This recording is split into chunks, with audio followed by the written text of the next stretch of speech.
mtunza hazina, na makanisani tunao watunza hazina, mayuda tunao.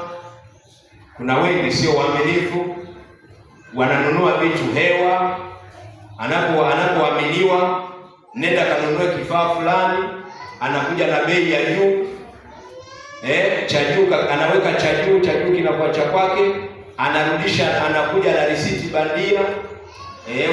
Ukionyeshwa risiti, ushahidi kwamba walichotumwa amekitumia kama alivyoagizwa, watu wanaridhika kwa sababu wamepewa risiti. Kwa hiyo mayuda wapo ndani ya makanisa yetu. Wewe usiwe miongoni mwa Yuda. Huyo ni mtunza hazina, na mwingine ana nafasi nyingine.